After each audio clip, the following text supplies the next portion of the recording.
안녕하세요. 일본의 소식을 쉽고 빠르게 간추려서 전해드리는 오늘의 일본입니다. 1월 14일 금요일 오전 뉴스 보내드리겠습니다. NHK 보도에 따르면 13일 도쿄에서 3,124명, 카나가와 842명, 사이타마 886명, 치바 633명, 오사카 2,452명, 홋카이도 328명, 오키나와 1,817명의 감염이 확인되는 등 총 18,859명이 확진 판정을 받은 것으로 파악되었습니다. 한편 히로시마에서 2명, 치바와 도쿄에서 각각 1명, 총 4명의 사망이 발생하였습니다. 이로써 일본 내 누적 확진자 수는 181만 2,318명, 누적 사망자 수는 18,428명이 되었습니다. 한편 11일 전국에서는 속보치로 7만 1,360건의 검사가 실시되었습니다.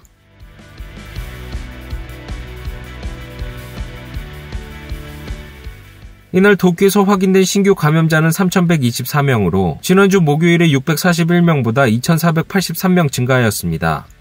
최근 일주일 감염자 수 평균은 1,503.4명이며 전주 대비 689.6%입니다. 한편 60대 여성 1명의 사망이 발생하였으며 중증 환자는 4명으로 파악되었습니다. 이로써 누적 확진자 수는 39만 5,050명, 누적 사망자 수는 3,176명이 되었습니다. 다음 소식입니다. 도쿄에서 이날 확인된 코로나 신규 감염자는 3,124명으로 도는 감염 상황의 경계 수준을 한 단계 올렸습니다. 이대로라면 다음 주에 신규 감염자가 1만 명 가까이 될 것이라는 전망입니다. 増加比ですが、前回の約 308% から今回約 843% と著しく上昇しています。これまでに経験したことのない高水準となりました。この水準が継続しますと、1週間後の1月20日の推測値は 8.43 倍の1日あたり約 9,576 人と危機的な感染状況となります。 향후 사회 기능의 일부가 정지할 우려도 지적되었습니다. 医療従事者、エッセンシャルワーカーを含むすべての都民が感染者やまた濃厚接触者となるリスクが高まる。それによって社会活動の停止を余儀なくされる可能性がある。都民の生活を守るための対策を早急に検討する必要があると。 다만 음식점에 대한 영업시간 단축 요구 등 추가 대책의 강화는 현재 시점에서 실시하지 않습니다. 코이케 지사는 병상 사용률이 더 상승한 경우 만연방지 조치나 긴급사태 선포를 요청할 생각입니다. 病床使用率 20% の段階で重点措置適用について、また 50% の段階で緊急事態宣言の発出について要請を検討をいたします。国に対しましては、5類への適用類型への変更も含めて科学的な知見を集めていただくようにお願いを申し上げたい。 이날 도쿄의 병상 이용률은 15.1%로 전날보다 1.4%포인트 상승하였습니다. 이날 확인된 전국의 감염자는 18,000명을 넘었습니다.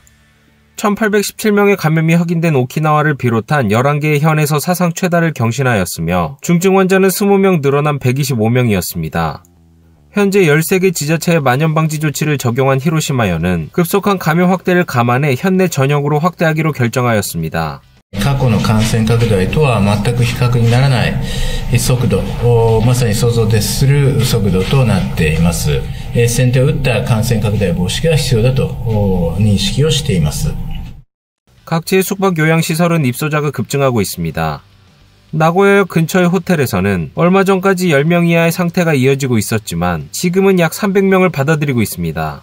やはり感染力が強いというところで感染者数というのは本当に前の第5波の時とデルタ株と比べると本当にすごい増えているような感じはするんですけども、症状的には重症者っていうのは少ないっていう感じはしてますが、やはりこれから増えてくるにあたってちょっとその辺はどうなるかなっていうところはちょっと心配しながら見ております。 오사카부의 신규 감염자는 2,452명, 전날보다 약 700명 증가하였습니다. 2,000명을 넘은 것은 지난해 9월 이후 처음입니다. 急にね、増えたから怖いですね。倍々ですもんね。接種もちゃんと2回済んでるし、それでもかかる人はかかってるし、ね、どないするのっていう。 오사카에서도 사회기능 정지의 현실화가 우려되고 있습니다. 科学的な根拠に基づいて14日間ずっと自宅待機ということであれば、陽性者の数も増えて濃厚接触者の数も圧倒的に増えてくる中で、医療機関含めて重要な社会インフラが一部成り立たなくなる可能性があります。なのでオミクロン株の特性に合わせた濃厚接触者の待機期間の短縮をするべきだと思います。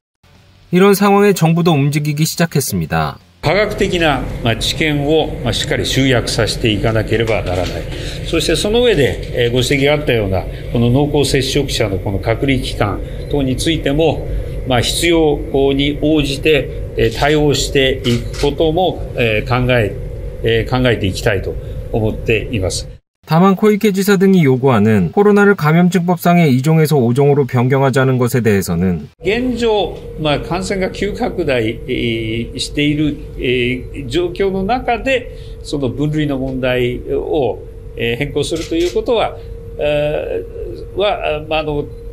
たちまちは現実的ではないのであり、その後また変異が生じた場合にまたそれからまた変更するなんてことになると、これはなかなか 大きな問題を引き起こしてしまうので、特徴をしっかり考えた上でこの分類の変更も考えていかなければいけない。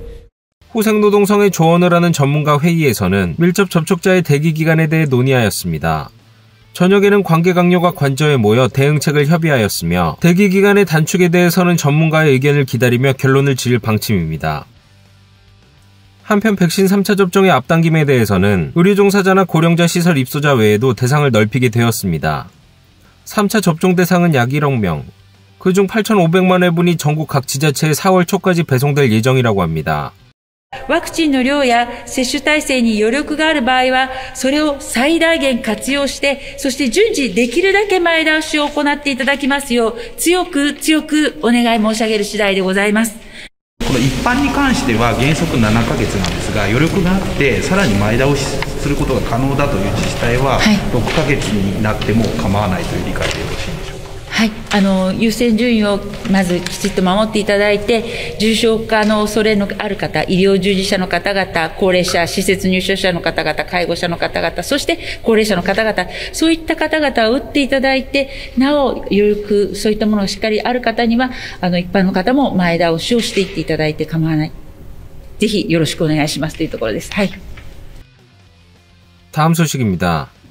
오후 7시 중환자실이 어수선한 모습을 보이고 있습니다. 뇌졸중으로 이송된 환자이나 코로나 감염도 의심이 되어 코로나 중환자실에 들어가게 되었습니다. 이 병원에서는 8명이 코로나 중환자실에 들어가 있습니다. 대부분이 고령자로 그중에는 기저질환이 있는 환자도 있습니다. 하지만 이들 모두 도쿄의 기준으로는 중증 환자가 아닙니다. 도쿄에서는 인공호흡기나 에크모를 장착 중인 환자를 중증 환자로 보고 있습니다. 국가의 기준으로는 그 외에도 중환자실에서 관리가 필요한 환자도 포함하도록 되어 있습니다. 인공호흡기를 장착하고 있지 않지만 중환자실에 있는 환자는 어떤 증상일까요? 集中治療室で血圧のことを見ながら、集中治療室で透析が必要だったりとか、そういう方ですよね。人工呼吸器一歩手前だけども、肺炎は結構広い範囲にあって、いつ何時人工呼吸器になってもいいけど、その高流量の酸素で対応しているとか、そういう患者さんがおそらく国との基準のギャップのところに当てはまってくるのかなと思います。 이날 도쿄의 코로나 중증 환자 수는 4명이었지만 국가의 기준으로는 224명입니다. 국가 기준으로는 한 달 전에 비해 20배 가까이 늘어난 것이 됩니다. 도쿄와 같은 기준으로 중증 환자 수를 발표하는 오키나와의 중증 환자는 없었지만 국가의 기준으로는 35명이었습니다. 기준이 통일되어야 하는 것 아닌가라는 논의는 1년 반 전에도 있었지만 도쿄는 중환자실에 있는 환자 모두가 반드시 중증은 아니라며 도의 기준으로 발표를 계속하고 있습니다. 全身の管理がどのぐらい大変かってことなので、ICU に入ってるっていうのは集中治療が必要だっていう重症の患者さんだというふうに自分としては思ってますけど。 그런 가운데 오미크론 변이의 특성도 보이기 시작했습니다. 肺炎の患者さん自体は少ないような気がします。やっぱりもっともっと患者さんを見ないと分かんないところですけど。 그럼 어떤 경우에 중증화하게 되는 것일까요? やっぱり重症化リスクがある、動脈硬化の病気が、心臓の病気や脳血管疾患があるとか、そういう方もそうでしょうし、腎臓が悪くて透析になっているとか、そういう方もありますでしょうし、糖尿病があるとか、そういう方もいます。 최근 들어서는 오미크론 변이가 의심되어 사망하는 사람도 나오고 있습니다. 치바현은 이날 90대 이상의 여성이 사망했다고 발표하였습니다. 백신은 2차 접종까지 마친 상태였습니다. 오미크론 변이 의심 사망자는 12일 오사카부와 시즈오카시에서도 각각 발표되었습니다. 두 사람 모두 고령이기 때문에 심각한 기저질환이 있었다고 합니다. 다음 소식입니다. 조사회사 테이코쿠 데이터뱅크에 따르면 지난해 1년간 기업 도산 건수는 재작년보다 23% 적은 6,015건이었습니다. 이는 1966년 이후 55년 만에 저수준으로 나타났습니다. 또 부채 총액은 재작년보다 1.5% 적은 1조 1,633억 엔으로 21세기 들어 가장 적었습니다. 업종별로는 음식점 등 소매업이 재작년보다 27.5% 감소하였으며 숙박 등 서비스업도 23.9% 감소하였습니다. 또 상장기업의 도산은 2016년 이후 5년 만에 발생하지 않았습니다. 이는 정부와 금융기관에 따른 코로나 지원 대출 등이 공헌했다고 보여집니다. 한편 테이코쿠 데이터뱅크는 채무의 이자 지불을 사업의 이익으로 조달하지 못하는 경영 파산 우려 기업은 지난해 3월 시점 30만 개사에 이른다고 추산하였습니다. 오늘의 일본 소식은 여기까지입니다. 시청해주셔서 감사드리며 즐거운 하루 되시길 바라겠습니다. 저는 또 새로운 소식으로 찾아뵙도록 하겠습니다. 이그저TV였습니다.